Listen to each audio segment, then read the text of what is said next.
On an afternoon in November 2007, a corporate jet waited in a hangar at Salt Lake International Airport. Its 4 passengers, scientists and executives from a global pharmaceutical company, were locked in negotiations with 3 men in a nearby building. They started getting on the phone about noon back east, and they kept doing that, and about 2 o'clock they walked in the room and said, okay, we're convinced you've got something here, and it's significant enough that we will write you a check big enough that you won't want to talk to anybody else. We said, we'll call you tomorrow. And we immediately adjourned into our conference room again to discuss the offer that they'd put on the table. How these men came together and the decision they made that day is the story of ASEA's genesis.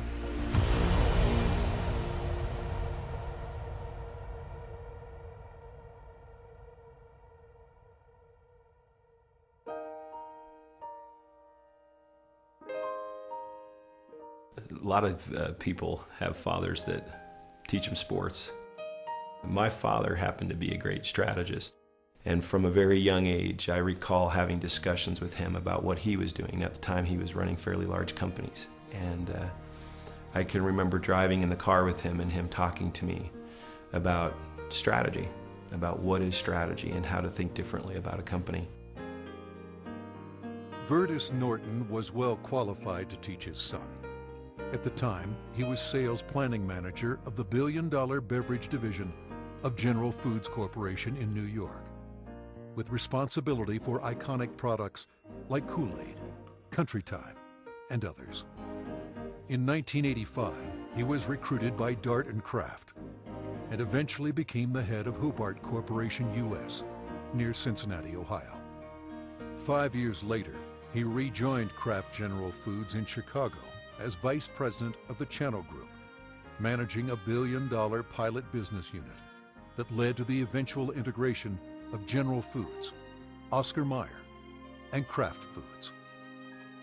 Based on his track record, Virtus was asked to help re-engineer the company to increase efficiency in relation to an industry-wide initiative called Efficient Consumer Response. In the subsequent 3 years, Kraft's ECR, or efficiency rating, moved from 10th to 1st place. I've known Virtus for over 25 years, and it was apparent to me immediately that here was a very special man. A man that had wonderful ethics, great business strategies, enthusiasm. There was no question that this man was going to be a huge success, and he is a success.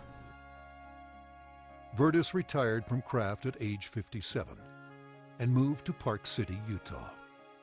We thought he would take retirement seriously. He did not.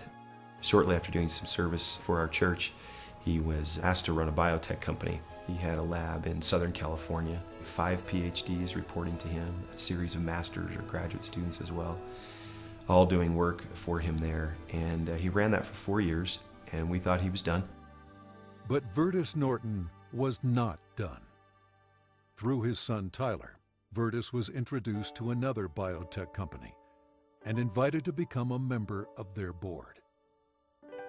I recall coming to the house one afternoon only to find books strewn about his desk, chemistry and biology books, and I said, now what in the world are you doing now? And he proceeded to tell me that he had been invited to sit on the board of this company that had an incredible technology. And I do recall him saying, but they don't know exactly what they have. And that's an invitation to my dad. He's going to figure it out. He's a puzzler. I was intrigued until they told me it was made from salt water. And I told them this doesn't sound right, and you're going to have to convince me it's real. They said, well, we can do that. They said, we have a lot of research, and we'll give you some of the best research. You can look at it. And after running a lab and having my association with these people for 4 years, I knew what to look for.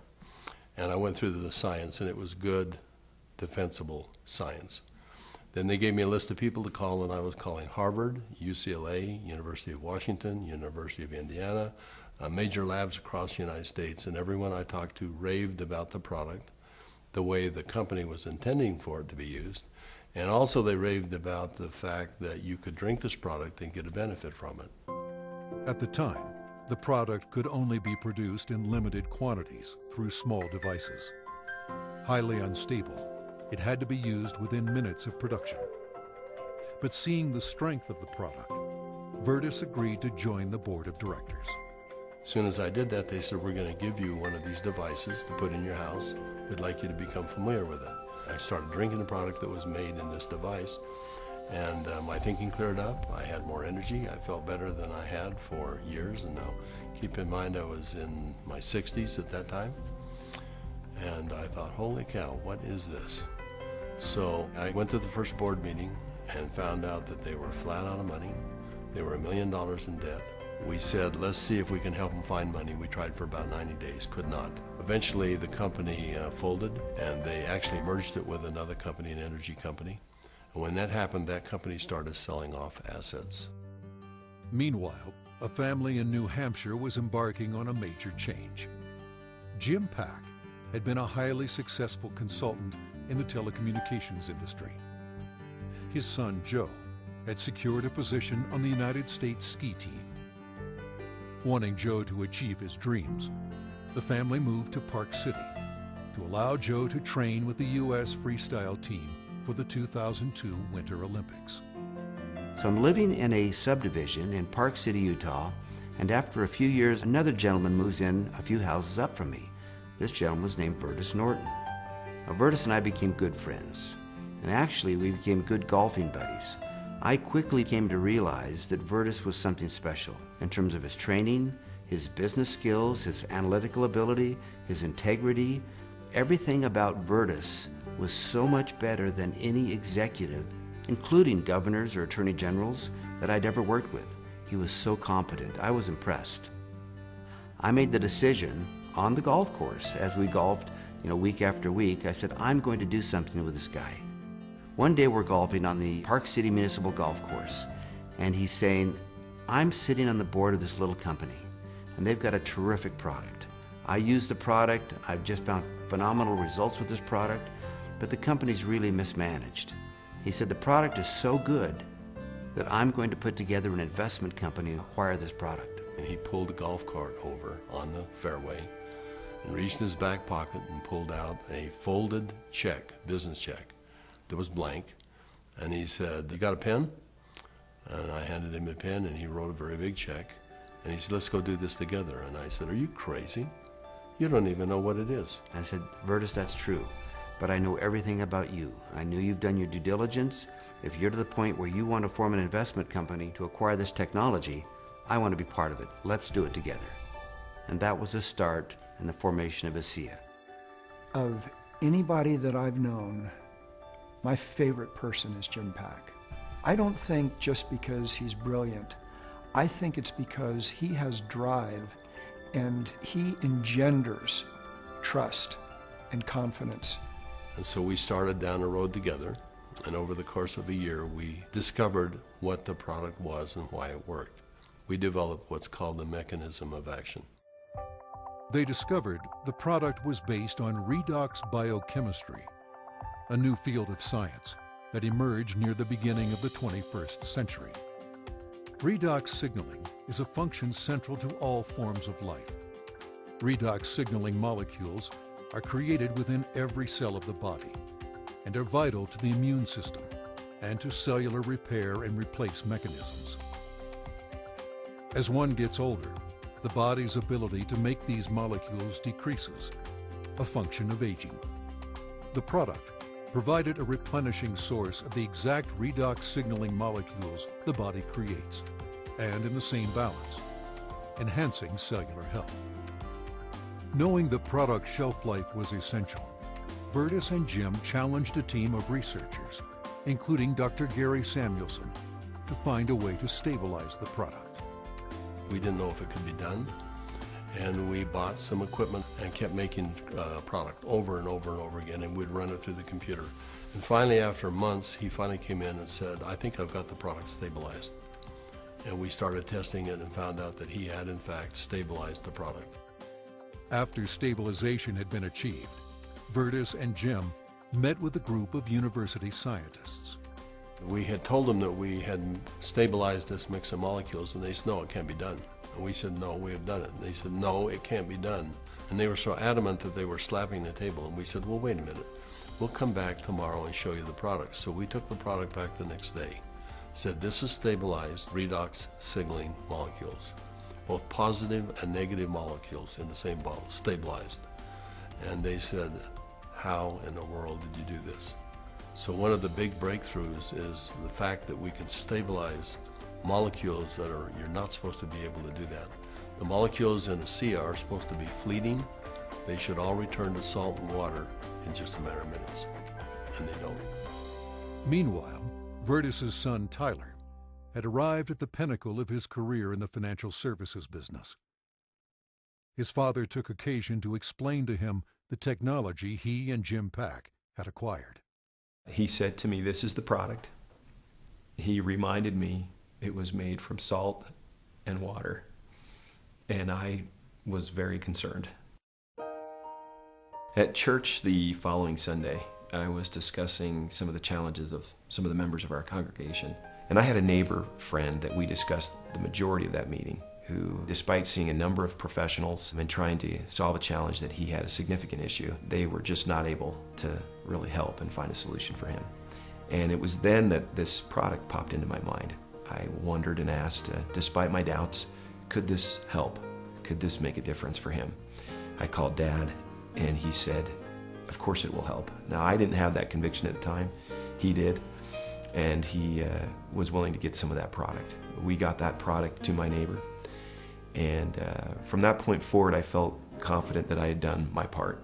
And given that I was still doubtful and even fearful, I kind of washed my hands from it. I think it was 3 months later when I received a phone call from the leader of our church. And he said, are you sitting down? And I said, don't start a call like that. What's wrong? And he said, this is good news. Are you sitting down?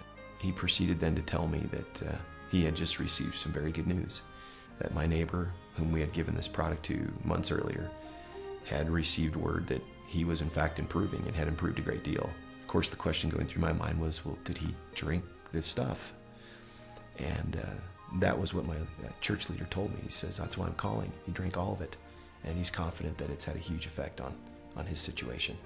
I called my neighbor, and I needed for him to tell me what he had experienced. And he was quiet for a minute, as I recall, and said, do you have any idea what I think this has done for me and for my family? He began to tell me things that I've now heard multiple times over from people across all of North America, and how this product helped him and made a difference for his family. Frankly, this was a problem for me. This became a problem for me. It was my first indication that this could be real, this could be meaningful. By this point, Jim and my father had made a significant commitment to this product. They were moving forward. And I started to question kind of what I was doing, and feeling a need to get this product out to the world, watching the impact it was having. And I ultimately resigned in May of 2010 from a significant job, the job I'd spent the better part of 17 years getting to. And it was born of this sense and feeling that this product needed to be given to the world. I've known Tyler Norton for now over 20 years. He is a person who demonstrates integrity in all aspects of his business. He is able to motivate people to do things that are even beyond what they think they can do. You know, this came full circle for me about a few months ago. I happened to be out walking, and I looked ahead and saw a family coming towards me on the street. And as they got closer, I realized it was my neighbor that had been benefited by ASEA. And I happened to be on the phone, and so we weren't able to talk. I kind of waved as we acknowledged each other, and he reached in his back pocket and pulled out a sport pouch of ASEA, and then kind of subtly bumped his heart. And we didn't say anything, but I understood completely. It brought home the whole purpose of what we're doing. Now that the product was stabilized, Vertus and Jim began studying distribution models, retail, direct sales, internet, and network marketing. But first, they had a question. We actually wondered if people would drink a product that didn't taste very good, even if there was a perceived health benefit. And we said, let's find out. So we decided to find 40 people and create kind of a focus group, and we started giving it to them. We did that for about 2 months, and we said, let's go out and find out where we are with these 40 people. So when we went out and contacted them, we found out that the 40 people had turned into 135, and the product had been shipped to 20 different countries without our knowing it.